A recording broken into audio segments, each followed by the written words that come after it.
Mm. Mm.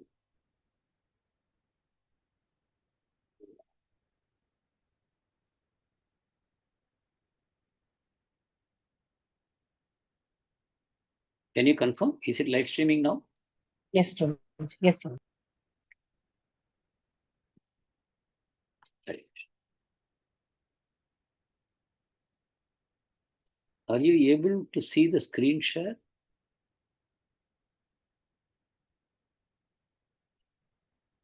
Are you seeing the Not PPT? screen share, Prabhuji. Not screen share, Prabhuji. YouTube. We have seen the YouTube channel. Oh, you're seeing. Okay. This one. Yes, Prabhuji. Now it is. Now it is Now coming. yes. Yes.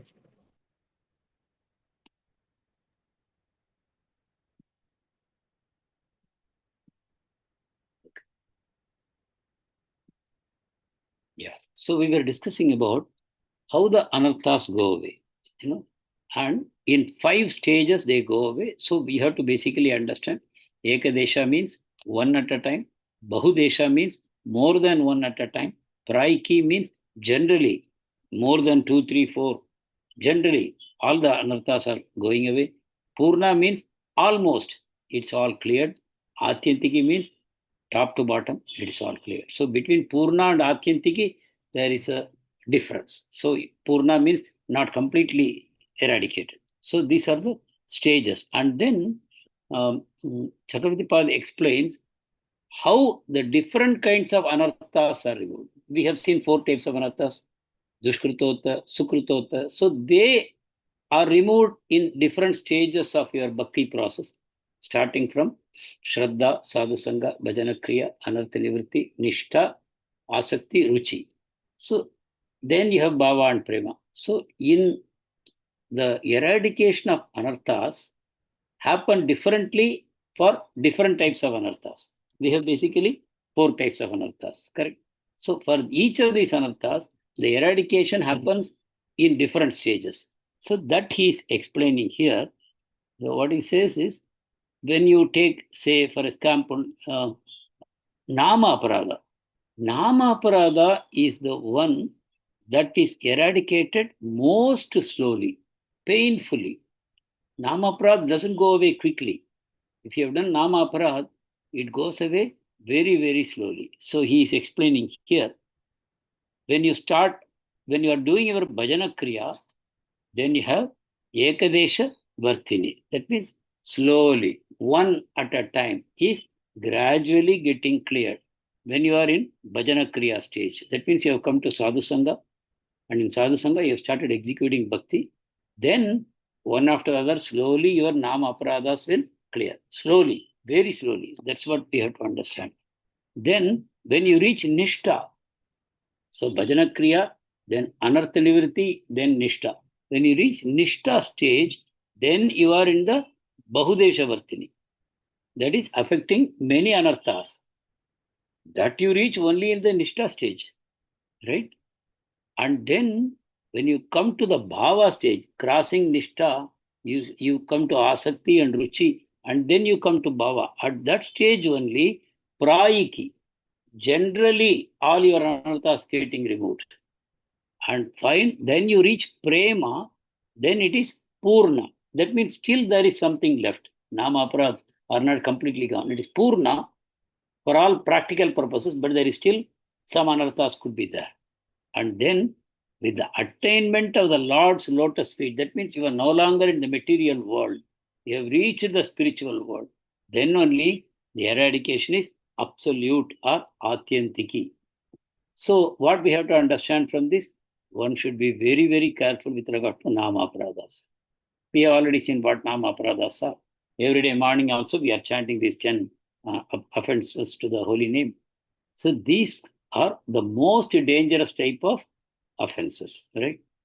And they are the ones that clear very slowly. It is easy to commit these offenses, and it takes a lot of painful effort to clear them away. So, and once it is completely cleared, then such a person has no chance of falling down. So, for that, 2 examples are given. One example is that of Chitraketu Maharaj, who became a pure devotee. He surrendered to the Sankarshan, the Anantasesh, who is an expansion of the Supreme Lord, who is holding the universe on his head, he surrendered to him and he attained his complete mercy. He became a pure devotee. Thereafter, apparently, he committed an offense to Lord Shiva and got cursed by Mother Parvati. But then that curse had actually no effect on him. She cursed him to become a demon. But actually, that curse had no effect. In the sense, he accepted the curse, saying, I have not done any aparadh, but still you have cursed me. I will accept it. Then he went ahead and became a demon. A demon who was supposed to kill Indra, Vritrasura, very powerful demon.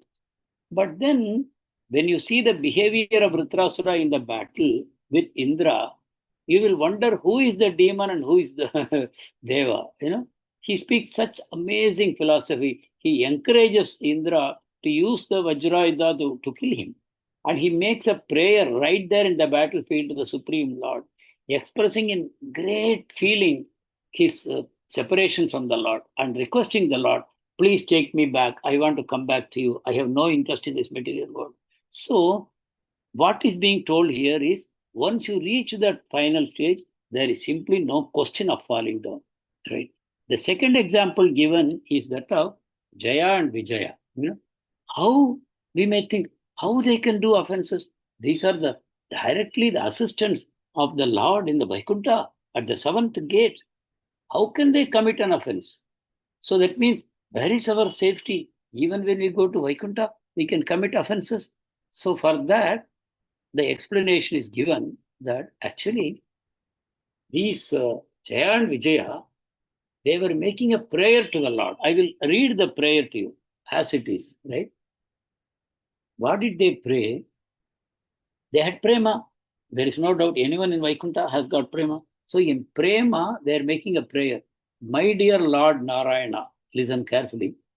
O Master of the demigods, we have reason to believe you desire to fight. But we do not see anyone fit to engage you in combat. Although we are strong, we are not inimical to you.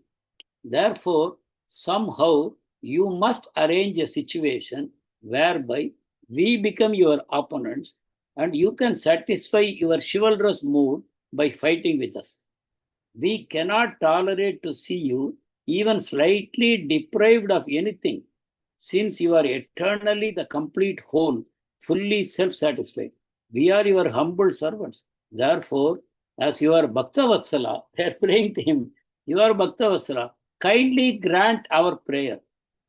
Even if we fall far short of your expectations of the level of devotional qualities. These are the prayers of Jaya Vijaya, very, very transcendental prayer.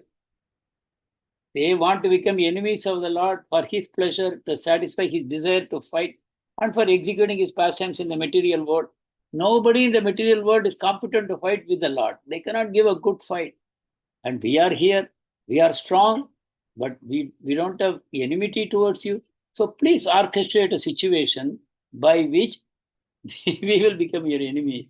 And please grant us this prayer. This is a innate prayer that Jaya Vijaya had out of prema. And that is how this incident happened. So even in our heart, somewhere, we should not think, oh, even Jaya Vijaya committed offense. That would be a wrong understanding because they cannot commit offense. They are in prema. They cannot commit offense. So now you know why this happened, right? So like that, it is explained here that we should never make judgments against devotees, and that itself will become anartha. So in these two cases, if we happen to think that either Jaya Vijaya were offensive or Chitraketu was offensive, how to clear that?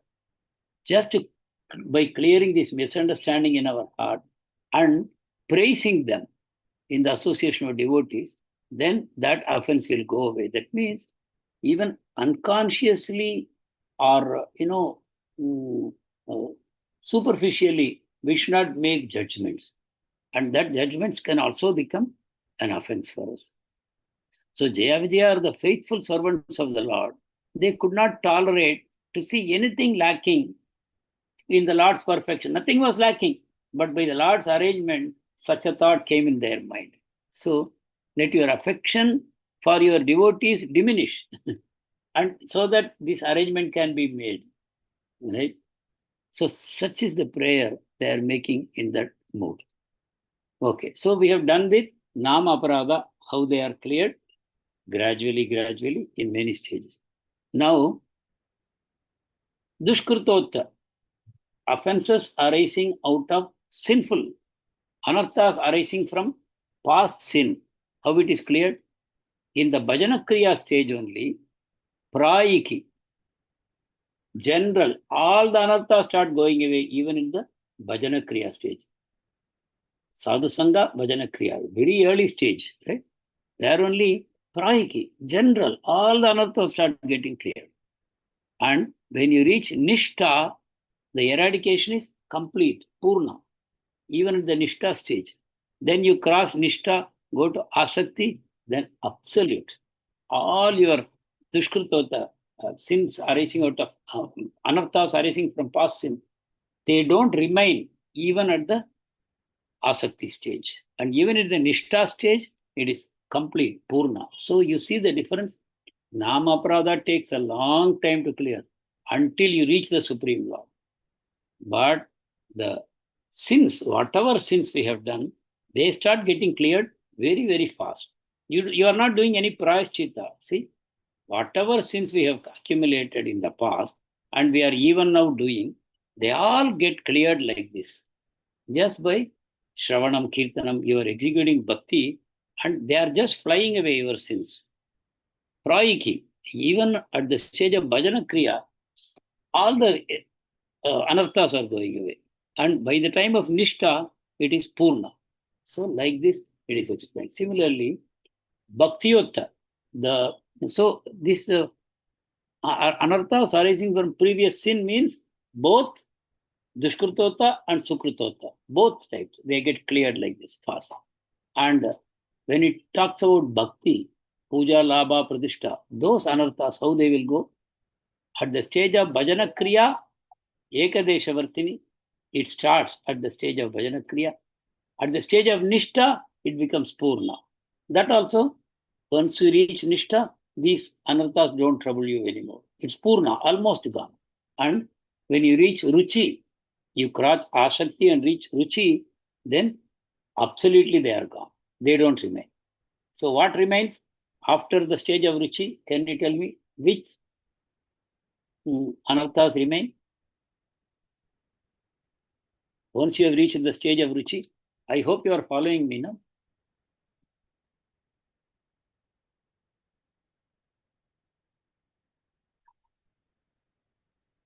Yes.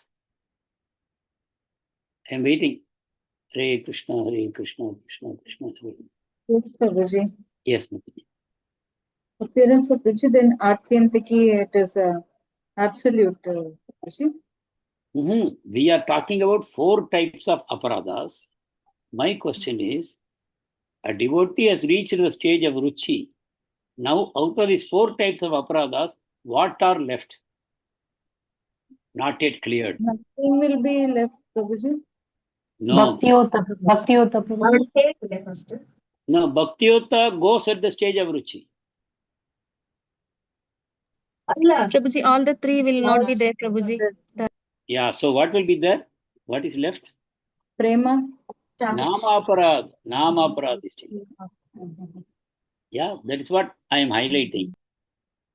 Everything else is cleared at the stage of Ruchi. And at the stage of Asakti, what will remain? At the stage of Asakti, what will remain?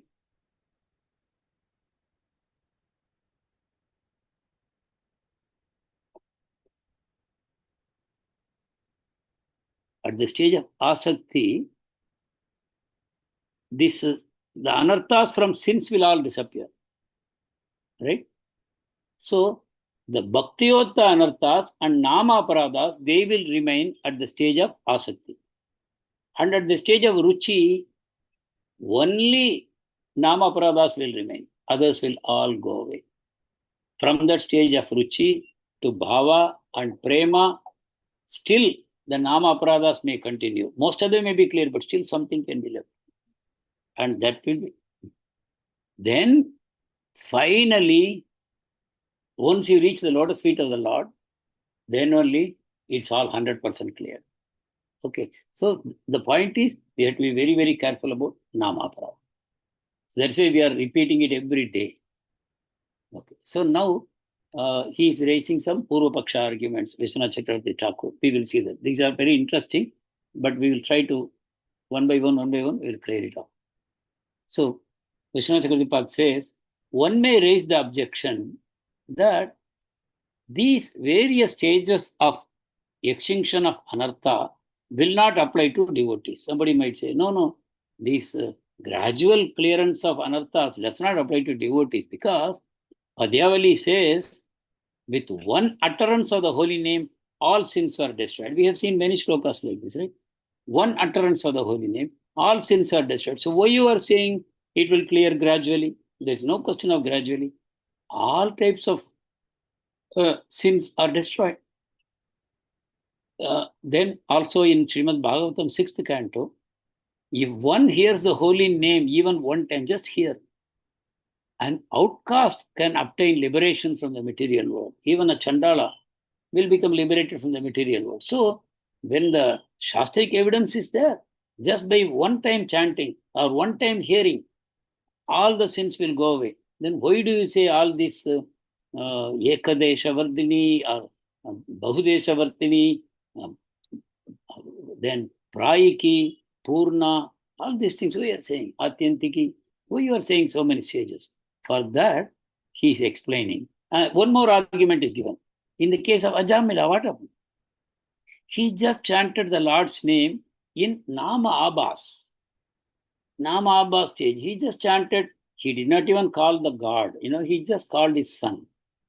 Just by doing that, all his anarthas were destroyed. Even up to the root, ignorance was also destroyed when he chanted the name of the Lord. And then he attained the lotus feet of the Lord later on. So when Ajamil example is there, how do you say like this? For devotees, it will happen gradually. So Vishwanath Chakravarti says, this is all true. All that you are saying is true. There is no doubt that the holy name has such inestimable power, unlimited power the holy name has got. There is no doubt, and you should not doubt it. But because the holy name is unhappy with offenses committed against it, the holy name is not blind, Holy name is a person. Nama Prabhu is a person. So when the holy name is unhappy with offenses committed against it, so especially Nama Aparad, right? The offenses are there. In the case of Ajamil, no offenses were there. He had not done any Vaishnava Aparad. He had not done any Nama Aparad. So he was in the offenseless stage of chanting. So one chanting only cleared all his sins. So it is not an exaggeration. Ajamil's story is true. But in our case, because offenses are there, the holy name is withholding its mercy, because the holy name is not happy with the offender. So it does not manifest its complete power in the offender. The offender is chanting, but the holy name is still not manifesting its full power. This is the reason why the sinful tendencies continue their existence. So the chanter continues to have the sinful tendencies, dushkritota, bhaktiota, all these things, they continue in him. But though these tendencies continue for some time, then Vishwanath Chakravarti says, it's a fact that because he is an offender, these tendencies may continue for some time, but still the Yamadutas have no power to attack such a person also. Even though a person is offensive, his offenses are not cleared, he is still chanting, but the offenses are not cleared. But even such a person cannot be touched by the Yamadutas. Right? He never has to see hell again. Why? Because he has chanted the holy name, even offensively. Right? It protects him. And persons who only once absorb their mind in the lotus feet of Krishna, even if it happens in dreams, only in a dream, let us say, someone has absorbed himself in Krishna's lotus feet, or even though the mind still has material attraction, such a person will not see the servants of Yama, since they have accomplished all atonement by their remembrance. So just understand, remembering the holy name, remembering the lotus feet of the Lord is the greatest atonement. It destroys all sins. So why should anybody go to the astrologer and ask them, please tell me, look at my horoscope, look at my palm, please tell me what graha dosha is there, what pitru dosha is there, tell me what kind of atonement, prashchita I should do. No need, because here it is very clearly said, they won't see Yama again, because but all atonement is done simply by chanting the holy name. So for such a person who has chanted the holy name of the Lord, there is no need of other forms of purification. Yama, Niyama, all those processes, they don't apply to him. He has to simply continue his bhakti, that's all. The case of the offender losing, now he is explaining further why this happens to an offender. Further he explains, the case of the offender losing the mercy of the name is similar to a subordinate who is offensive to his wealthy master. The master is a very wealthy man and he has a subordinate. He is in the employment of the master. He still remains in the employment of the master, but the problem is the master does not care for him. He treats him indifferently, this particular employee. Why? Because he is offensive to the master. And because the withdrawal of mercy happens, because the master has withdrawn the mercy, that person suffers poverty and distress of all sorts. He is still the servant of the master, but the master has become indifferent to the servant. And so he is suffering. At the same time, however, people who are not under the jurisdiction of the wealthy master do not suffer such hardships. Because the master actually cares for the servant and he actually wants to make him all right, he allows him to suffer. He becomes indifferent to him. The indifference of the master is also a sign of his love. He wants to correct the servant. So the servant may suffer poverty and distress, and that may not happen to others who are under the jurisdiction of the same master, but they are not his servants. It will not happen to them. But if the offending servant serves his master in a pleasing manner, the master gradually shows mercy, and that person's suffering is step by step eliminated. In the same way, the offending devotee will at first suffer some miseries, but if he performs sincere service to the spiritual master, devotees, and to the scripture, the name will again gradually manifest mercy and gradually eliminate his evil tendencies. So we should all be ready for this gradual clearance, because we are all offenders. There's no doubt about it. No, because we are here in this Kali Yuga and we are in such a fallen condition. We are materially highly conditioned. So we have to accept that offenses are there and let the Lord take his own time. That's what we sing in Sikshashtakam. Yada datava vitadhatu lampado matprananatastu sayevanapa. You may crush me under your feet, or you may not appear to me for a long, long time. Whatever you do, you are my master, Prananatha, forever. That is the mood of a devotee. And the Lord will test you like that, whether you remain surrendered to him. So the indifference of the master is not truly indifference. He is actually caring for you. He is giving you a chance to amend yourself and to come back to him. So here, one more sloka is given. One's heart is as hard as stone. If one chanting of the holy name, there is no change in the heart, tears in the eyes, or standing of hairs on the limbs. Srimad Bhagavatam, 2nd canto says, by chanting the holy name, if your heart is not changing, tears are not appearing, and hair is not standing on end, that means your heart is stone, steel framed. That is how it is explained. And there is another sloka. O Brahmana, what are the offenses to the name which destroy men's pious actions and lead them to material world? So this is a question in Padma Puran. One question is asked to perhaps Narada Muni or to Lord Shiva. Maybe Parvati Devi is asking Lord Shiva. Which offenses will destroy the pious actions of men and lead them down to the material world. In other words, repeatedly hearing and chanting the Lord's name and qualities should quickly give prema. This is the understanding. Quickly one should get prema by Shravanam Kirtanam. Serving for a long time, the sacred tirthas bestow perfection. Chanting of the holy name should give quick results. And serving the holy tirtha for a long time, that will also give perfection. So serving the tirtha, long time, serving the holy name, short time, and tasting repeatedly the ghee, milk, and betel prasadam offered to the Lord, honoring the prasadam, destroys all desire for sense enjoyment. These are all scripture. So all this is supposed to happen.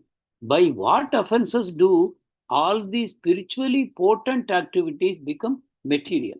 See, a person who has committed offenses, all these spiritual activities will appear mundane to him.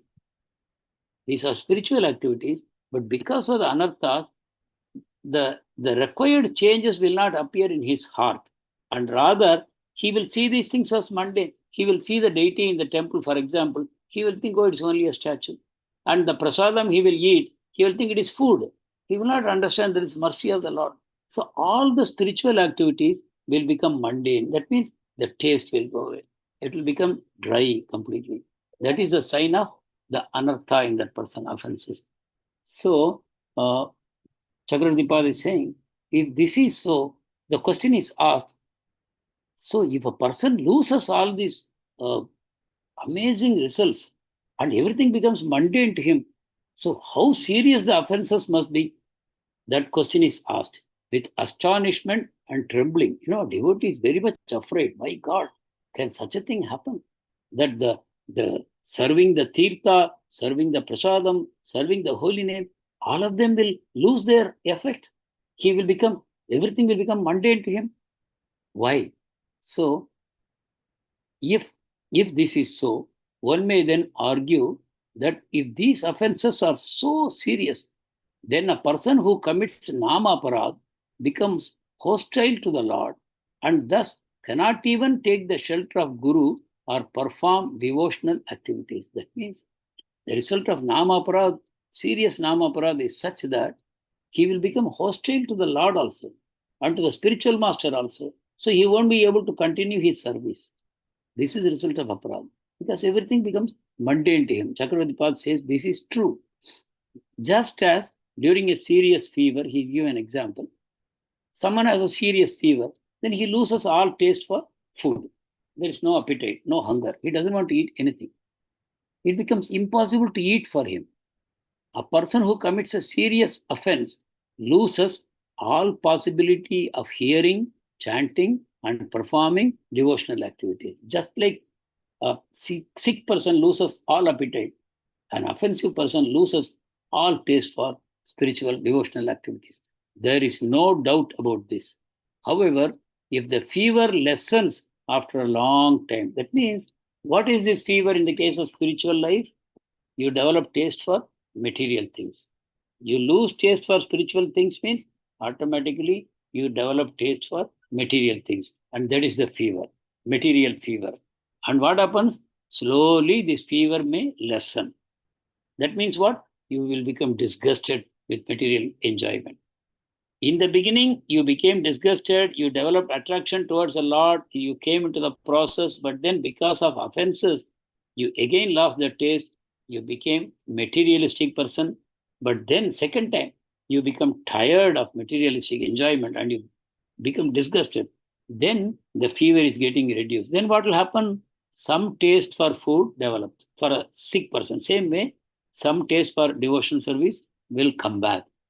However, if the fever lessens after a long time, some taste for food develops. After experiencing the effect of aparada from many days, the effects lessen. So because of aparada, you have lost the taste. For some time, it will continue like that. You may become attracted by material things and all. You will give up all your spiritual activities. But after some time, having suffered enough, you may develop the taste again. The effects lessen, and the person develops a little taste for bhakti to the Lord. that person then becomes qualified for bhakti. So you again get a taste. That means you get back your shraddha. The shraddha will manifest. Even then, there is further caveat.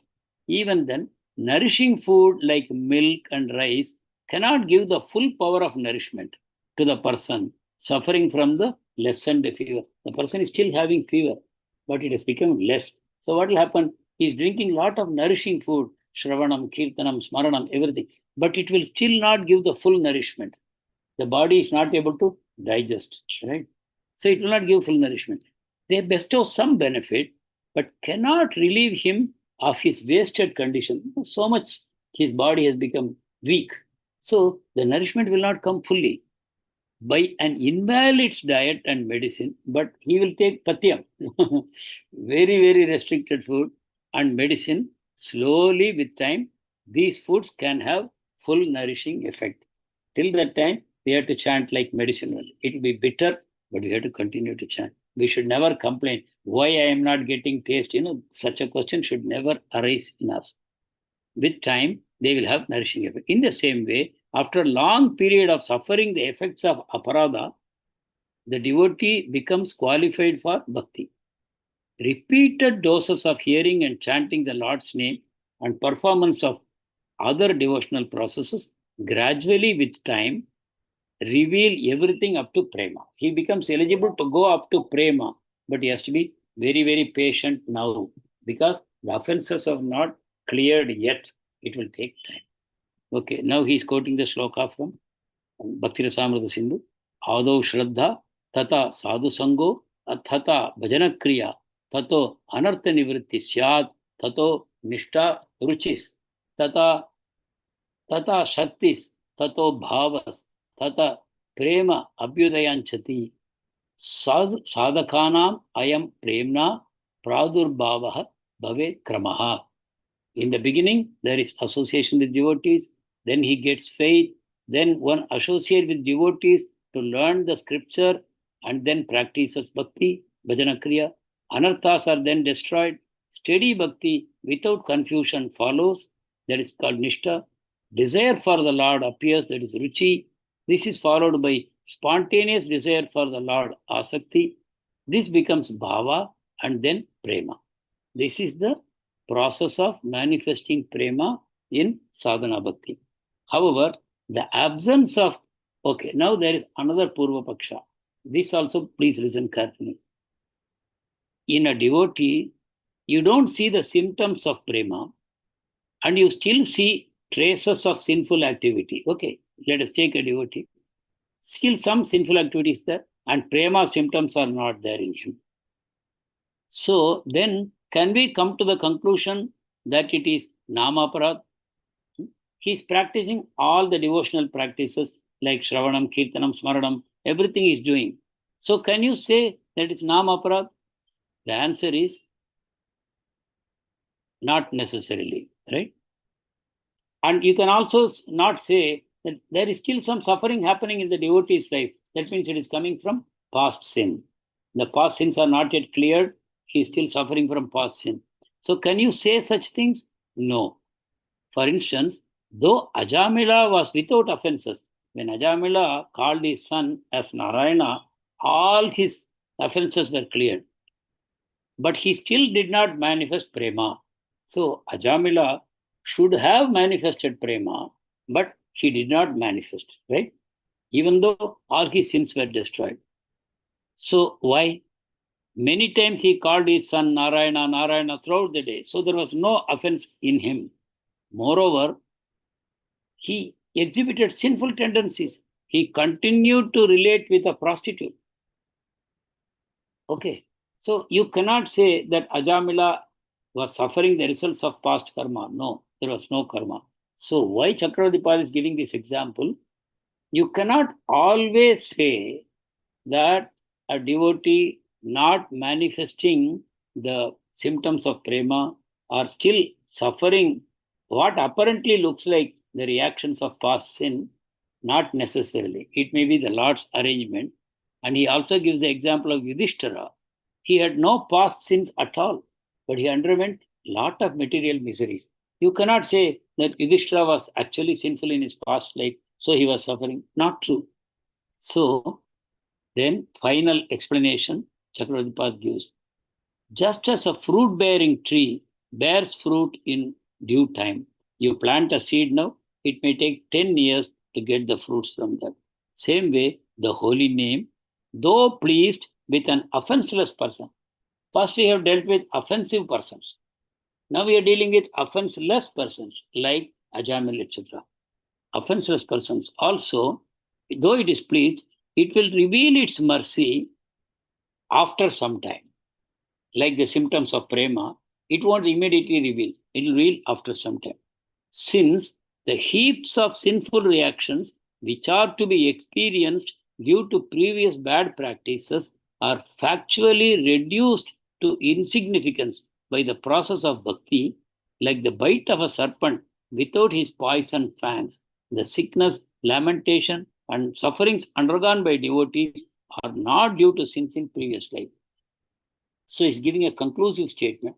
Just like a fruit tree takes some time to give the fruits, several years it may take. Similarly, even though the devotees, actually the sins are all gone, it is like the senses are like poison snakes with the poison tooth removed. So they cannot actually cause harm to him. But still, these things are like the bite of a toothless snake. That is how the sickness, lamentation, and other sufferings should be explained. When the devotees manifest these kind of symptoms, they have to understand this is simply the bite of a toothless snake, like that. The Lord himself has said, Yasyaham anugruhnami harishyetad dhanam shanaihi tato dhanam tejatyasya swajana dukkha dukkhitam. Krishna says, if I especially favor someone, I gradually deprive him of his wealth.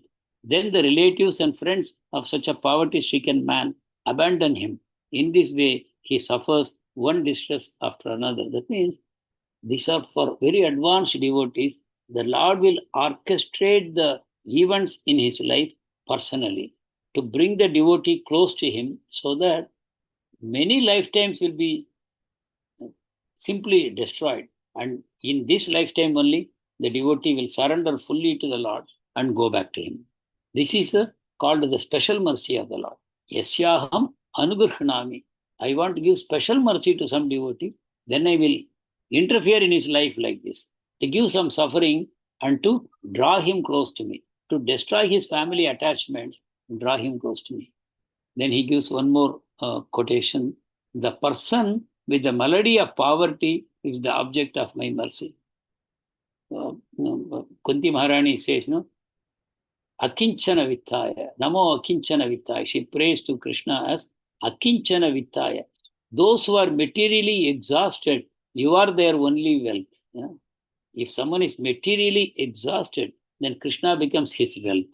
So similarly here, the Lord is saying, one who is affected by poverty, that means extreme disgust with material existence, he gets my mercy.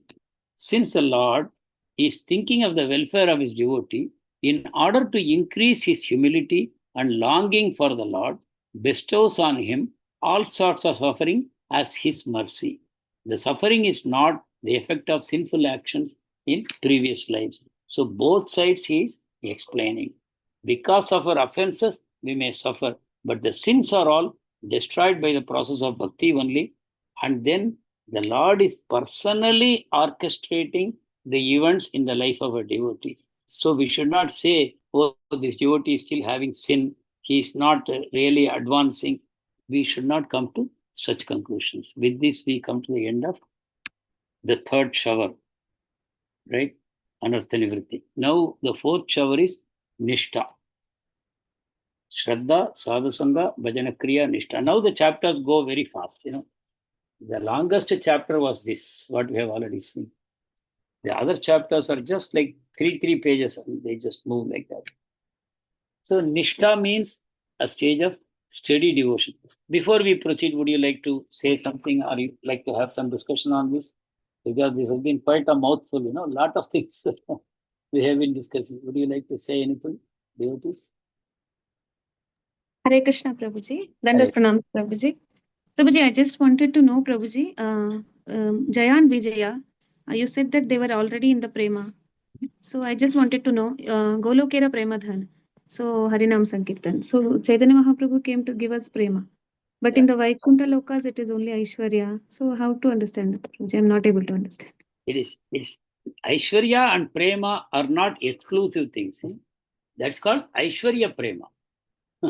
In Goloka, you have what is called Madhurya Prema, right? Without Prema, no one can enter to any Vaikuntha, right? And Goloka is supposed to be the crest jewel of all the Vaikuntha planets. There are unlimited Vaikuntha planets. And among them, Goloka is considered as the crest jewel. So anyone can go into the Brahman stage. You become merged in the Brahman. The soul is enjoying Brahma Ananda. Within itself, Atmaram, he is enjoying the joy. It's a very great joy, Brahmananda. The soul will remain there only. He cannot enter into any Vaikuntha planet. The Brahma Jyoti is like light, the whole sky is filled with light. But within that light, there are the Vaikuntha planets, unlimited Vaikuntha planets. But these yogis and jnanis, even if they achieve Brahman, they will not be able to enter into the Vaikuntha planets. The Vaikuntha planets are only meant for Prema Bhaktas, right? The difference between Vaikuntha and Goloka is in Vaikuntha, they serve the Lord in Aishwarya, right? Aishwarya. In Goloka, it is all pure Prema. The Lord hides his Aishwarya so that Prema will manifest fully. Is it okay, Mataji? Yes, Prabhuji. Sorry, Prabhuji. Hare Krishna. Dandat. Hare Krishna. Hare Krishna. And pranams. Prabhuji, that Asakti stage you told, no, Prabhuji, it is spontaneous attraction to Yes. Krishna. Yeah. So is that Raganuga sadhana, Prabhuji? Yeah. Actually, Raganuga sadhana can start at the stage of Nishtha only. Right? Until you reach the stage of Nishtha, even if you think you have Raga, actually you don't have Raga. You have to stick to the Vaidhi sadhana. That is the safest position for a sadhaka. That until we reach the stage of Nishtha means steady. We are just going to read that chapter. Then you have steady bhakti, that you are not distracted by material things. Your bhakti is going steadily and all your anarthas are clearing away. In such a situation, you can think about Raganuga. But as long as material desires and attachments are working strongly on us, there cannot be Raga Bhakti. So, Vaidhi sadhana has to proceed up to Nishtha. At the stage of Nishtha, if you experience Raga, the spontaneous love, then you may take the Raga path after Nishtha, Ruchi, Asakti, like that.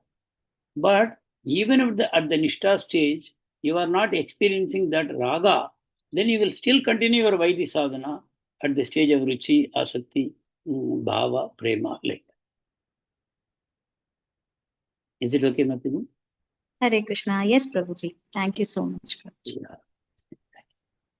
Hare Krishna. So shall we start the next chapter?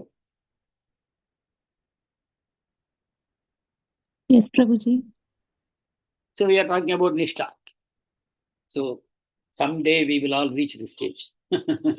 After our anarthas are mostly cleared, we can say we are in Nishtha. Till that time, we have seen all those things in the Utsahamayi, Ganatarala, Yuda Vikalpa, Tarangarangini, Vishaya Sangara, all these kinds of problems will be there.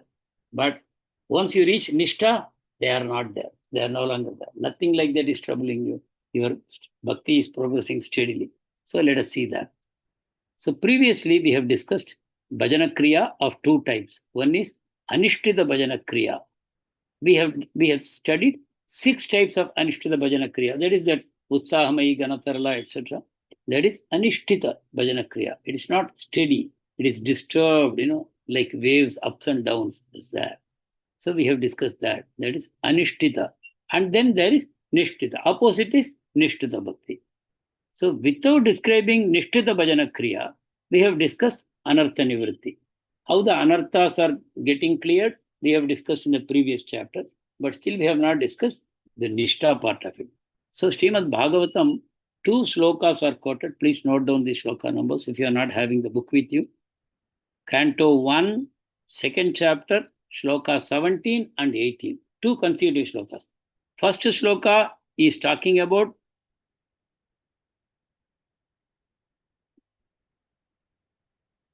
Anishtita Bhakti. And second sloka is Nishtita Bhakti. Now let us see how it is. Shrinvatam Swakata Krishna Punya Shravana Kirtanaha Hridayantasto hi Abhadrani Vidunoti Suhritsatam. The translation is Krishna, who purifies by the processes of hearing and chanting, who is the benefactor of the devotees who hear about him, enters the hearts of the devotees and destroys their sins. This is Anishtita stage. By the process of Shravanam and Kirtanam, the merciful Lord enters into your heart and he cleanses the anarthas. Chetor Darpana Marjanam. The holy name enters into your heart and he starts clearing that. This is Anishtita Bhajana Kriya. This is the stage of anarthas going away slowly, slowly, slowly. When the anarthas go away, then you will come to the Nishtha stage. That is the next shloka. Nashtaprayeshu abhadreshu nityam bhagavata sevaya bhagavati uttama shloke bhaktir bhavati na ishtiki. So in this shloka, Nishtita Bhajana is discussed because, see, Sir Chakradipad is explaining, as the impediments to bhakti become generally destroyed by constant service to the devotees and Bhagavatam. Generally destroyed means prayiki, prayiki, generally destroyed. That is the second stage. That means you are coming into Nishtha. By service to devotees and Bhagavatam, the stage of Nishtita Bhakti to Bhagavan, who is praised by the greatest sages, becomes established. This is the meaning of the second shloka. Every day we recite this during Bhagavatam class. Nashtaprayeshu abhadreshu nityam bhagavata sevaya. Nityam bhagavata sevaya means serving the devotees as well as book Bhagavatam. Right? By that, your impediments are generally destroyed. That means the bulk of your anarthas are destroyed. Then you are in Nishtha stage. They are not completely destroyed, but as good as destroyed because they don't trouble you anymore. They are there. They are there in an unmanifest form, but they don't trouble you. Your bhakti can go steadily from that stage. In the first verse, Abhadrani Vidunoti means inauspicious elements are destroyed. That is Anartha Nivritti. Anarthas are going away. That is the between the 2 stages of bhajana. That is Bhajana Kriya and Nishtha. In between, this Anishtita Bhajana happens. Then the words Nashtaprayeshu means destroyed. The anarthas are destroyed. The anarthas are not present at all, or anarthas are present very marginally. That is the Nishtha Bhajana stage. The proper order according to Bhagavatam is therefore Bhajana Kriya, Anartha Nivritti, and then Nishtha. So now we are going to discuss Nishtha. We have discussed other things. Nishtha means to be endowed with the quality of steadiness or absence of fluctuation. You don't have any fluctuation in your bhakti, it has become steady. Though a person tries for steadiness every day, while anarthas are still present, he cannot attain steadiness. Okay? This is for all of us, right? You can understand from this. We are every day trying to be attentive and trying to be steady, but we are not successful by the presence of anarthas. So that is what he says. Until this necessary cleansing is accomplished, you will not be able to do Nishtita Bhajana. This is due to the persistent obstacles of, now he is giving a list of obstacles. Okay, this list we will discuss probably in our next class. Laya. Laya means mental inactivity or sleep. This is called inertia, inertia. Mind is simply sleepy. No interest in like that, no. Laya, the moment you touch the beads or the moment you touch the Bhagavatam book or you open the Bhagavatam class, then you feel sleepy. That is mental inactivity or sleep. Second is, it's called laya. You can note down laya. Next stage is vikshepa, that is distraction. Distraction means the moment you start bhakti, your mind is going to other material things. Bhakti is transcendental subject, but your mind is going to material things. Distraction, getting disturbed by material thoughts. Third stage is, third obstacle is apratipatti, spiritual indifference. Supposing material distraction is also not there, but still spiritual indifference is there. Somehow you are not able to get interested in going back home, back to Godhead. There is no interest in the process of Shravanam, Kirtanam, Smaranam. Spiritually, you are indifferent. Second one is material distraction. Third one is spiritual indifference. Fourthly, kashaya means sinful habits. Those anarthas are still troubling you, like smoking, drinking, and cinema going, mobile watching. These anarthas are still there. That's called kashaya. Then rasa aswada, that is called taste for material sense enjoyment. So these obstacles prevent you from reaching nishtita bhajana. After the stage of anartha nivritti, then all these obstacles are gone. Anartha nivritti stage, all these obstacles are almost completely destroyed. Then you are in nishtita bhakti. So nishta means not that all are completely gone, but for all practical purposes, they are gone. They don't trouble you too much. So then you are in a steady bhakti stage, and all the above mentioned bad habits are removed. Okay, then there is a further discussion of laya, vikshepa, and all that in greater detail that we will take up in our next session. Thank you very much. Vancha kalpatarubhyascha kripa sindhubhya eva cha patitanam pavanebhyo vaishnavebhyo namo namaha. अनंत कोटि वैष्णव वृंद की जय, श्रील प्रभुपाद की जय, गुरुदेव की जय, माधुर्य कादंबिनी की जय, विश्वनाथ चक्रवर्ती की जय. Hare Krishna. Anything you want to say? Any comments? Hare Krishna, Prabhuji. Hare Prabhuji, you have said that, Prabhuji, like Anya Vilashita Shunyam, Nana Karmadhyanavratam. So you said that you will be taking little more, giving more explanation on this, Prabhuji. How is that Gnana and Karma? About that, Prabhuji, you had said this. Prabhuji. Yeah, we will do that. Actually, this is what we'll be doing in the next few. This book we will finish, Madhurya Kadambini. Then we will take up Harinama Chintamani. Those books that will basically touch upon our sadhana. And through that, we will get greater and greater amount of clarity in all these questions. If it still remains, we will discuss that. If you have any specific questions, you can ask me. Otherwise, just through the discussion of these books, many things will become clear to us. And our sadhana will definitely improve. The more we apply our mind to, this is the hard work part. No? We are not discussing some story. We are discussing practical, nuts and bolts of bhakti. The essential ingredients that we are troubled with, that we are working on that. So obviously, all these things will get clarified in due course of time. Jnana karmadi anavritam means, see, there is prayojana, there is abhideya, correct? And sambandha.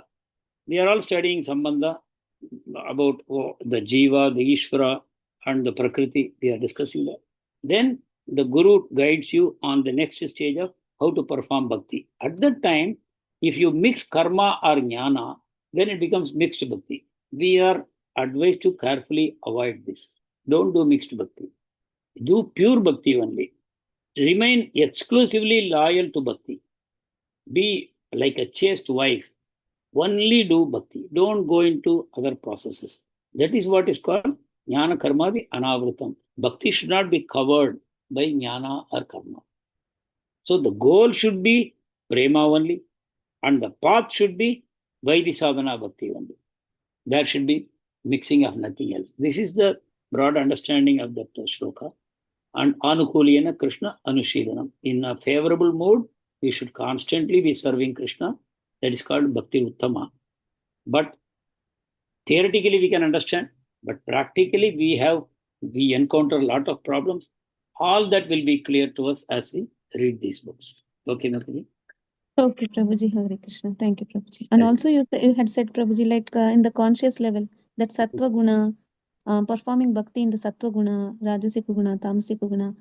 And you said that you will elaborate. And even I have so many doubts on this, Prabhuji. Like, because Prabhupada says it is the consciousness that we have to be Krishna conscious.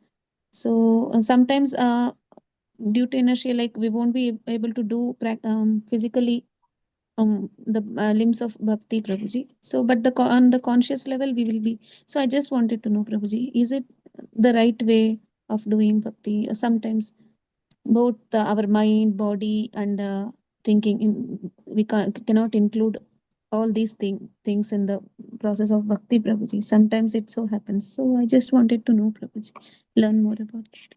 Yeah, that was, body, mind, words. We engage all these things in the various angas of bhakti.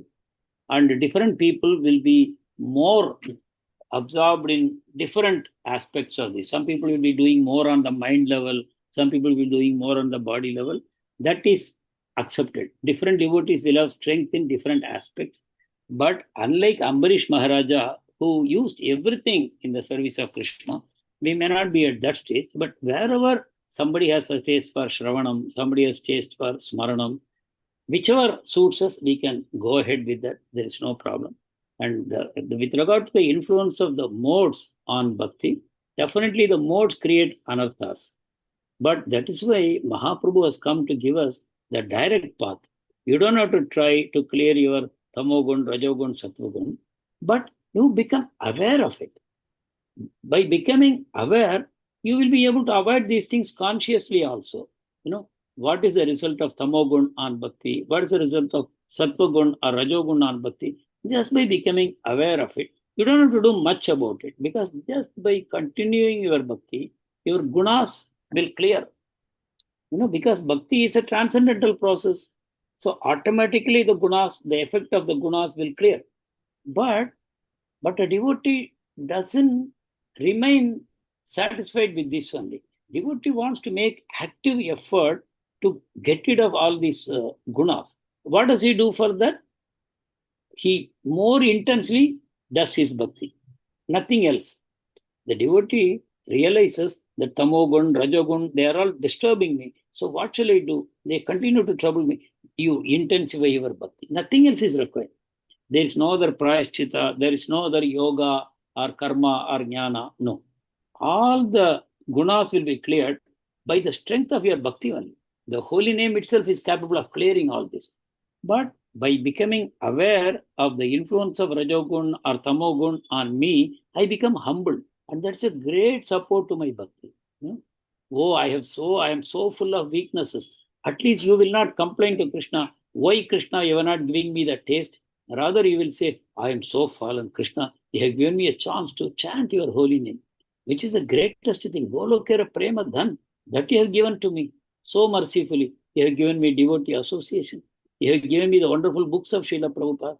I am so grateful to you. That will come when we realize how badly we are tainted by the inferior modes of nature. Tamogun, Rajogun, these are all great obstacles. You cannot do karma or jnana in tamogun, you see. Tamogun or rajogun are not suitable for karma yoga or jnana yoga, but they are okay with bhakti yoga, you see. Bhakti is the highest process, but still no qualification, no pre-qualification is there. Bhakti itself will produce the qualification for you. If you have just the faith and you just carry on with your bhakti, the qualifications will come automatically. So it's very, very amazing. That's why this is called Rajaguhyam, king of secrets. People who are in Sattvagun, they are struggling with the Karma Yoga and Jnana Yoga and Ashtanga Yoga. And people who are in Tamogun, they are happily practicing bhakti and going back home, back to Godhead, while the others are still struggling in this material world. So that is the important part of it. For a devotee, even though we will discuss all these things, we remain focused on our chanting. Let me do attentively chanting. Let me increase the quantity and quality of my chanting, my Shravanam, my Kirtanam, my devotee association. Only with the limbs of bhakti, we will go back home, back to God. There is no separate effort required to clear your Rajogun, Tamogun, and all these influences. Not required at all. Same way with your bad habits. Whatever bad habits are there, we feel sorry for it. We feel regretful for it. But what do? We do bhakti more intensely. Nothing else is there. That is how simple the process is. But anything that helps you to become regretful, remorseful, shameful, humble, they all help you very positively in improving your bhakti process. Hare Krishna. Hare Krishna, Prabhuji. I have a doubt, Prabhuji. Could I ask? Yes, Mataji. Prabhuji, it might be very childish. Prabhuji, in the story of Ajamila, you said, na Prabhuji, he did not do any offensive chanting. Yeah, And yeah. we are doing offensive chanting. So could you please give an example of our offensive chanting, Prabhuji? Like exactly. Yeah. See, yesterday we read in the same book that offenses are known by the effect of the offenses. So we also talked about unconscious offenses and conscious offenses. How do you know that you have done unconscious offenses? And it could be a long-standing unconscious offense, or it could be a recent unconscious offense. But you know it by the results. What is the result? You lose taste. See, all the scriptures say when someone chants the holy name, tears will flow from his eyes and his hair will stand on end and the heart will melt. If these results are not coming to us, we have to clearly understand that I am offensive, right? I could be unconsciously offensive or I could be consciously offensive. And when you discuss the example of Ajamila, the Acharyas and our Banswami Maharaj repeatedly tell us that Ajamila is an exceptional case created by the Lord to explain to us the power of the holy name. Ajamil's story is the best example for you to appreciate and develop faith in the power of the holy name. Because even though he was such a sinful person, he had not committed any aparadhas. These nama aparadhas we read, Vaishnava aparadha, these aparadhas he had not done only. Even though he was a son of a Brahmana, he was generally assisting his father. They were basically karmakanda people, not devotees. They were karmakanda people. His father was a very strong karmakanda follower, and the son was assisting him in the processes. He was married, he had a child, they had a nice family life and all that, very obedient son and all these things. But then he fell in the association of a prostitute and picked up all kinds of sinful activities, but never he had done offenses. Offenses. Offenses are the same things what we are discussing, the 10 types of nama aparadha. These offenses he had not done. So because the offenses were not there, the holy name could give the mercy completely to him. One chanting of the holy name, all his sinful reactions were destroyed. All his sinful reactions were destroyed. So that was, he was straight away in the Namabha stage because there was no offenses on his part. But in our case, that manifestation is not happening because of offenses. So Chakravarti Pad says, you don't have to identify what is that unconscious offense I might have done. Simply by the results, you understand that there is offense. So what you do, try to avoid conscious offenses. And if you have committed offense to any Vaishnava, immediately go, fall at his feet, beg him for his mercy. And that is the only way to come out of offenses. Don't think that I might have committed offense, but the solution is only to chant more. I will not go to anybody and beg for mercy. I will simply chant more rounds. That will become another aparadha. That is the explanation Chakravarti Pad gives. If you are aware that you have committed offense, then rectify it immediately. Beg for the forgiveness of the person. Serve that person until they completely absolve you. And also continue to chant. This is what is advised to us. So Ajamil's example is precisely to show you the power of the holy name. What a device has been given to us to get out of this material world. And the acharyas, the effort of the acharyas is not to get you liberated. The acharyas, the entire Gaudiya Vaishnava acharyas, the parampara, their effort is to catapult you to the Goloka Vrindavan in the mood of Krishna Prema. To accomplish freedom from sins, to either to go to the heavenly planets or to become liberated, it is very easy for a devotee. It automatically happens just by chanting of the holy name. But we don't want that inferior results. They are byproducts. Our aim is to go back home, back to Godhead in Krishna Prema. In that Madhurya Prema we want to go. That is why the Acharyas are putting so much efforts on us. Out of the 4 paramparas, ours is the only special parampara where you have this. The Yuga avatar takes birth in this parampara. And he comes to give Golokara Premadana Harinam Sankirtan. He is come to give us the Madhurya Prema. So we call him Mahavadanya. Yes, Mataji? Yes, Prabhuji, Hare Krishna. Prabhuji, one more question about that book, Prabhuji. If you could show me the front page of the book. I took the book from ISKCON Chennai. It is a 60 or 70 rupees book, but the cover is different, Prabhuji. Are there 2 books? That's Maybe what I was it's a thinking. different edition. No. If it is Madhurya Kadambini, Sweet Cloud of Mercy by Srila Vishwanath Chakravarti Thakur, translated by His Holiness Bhanuswami, then it is the same book. Okay, Prabhuji, I shall check, Prabhuji. Hare Krishna, because the cover is blue.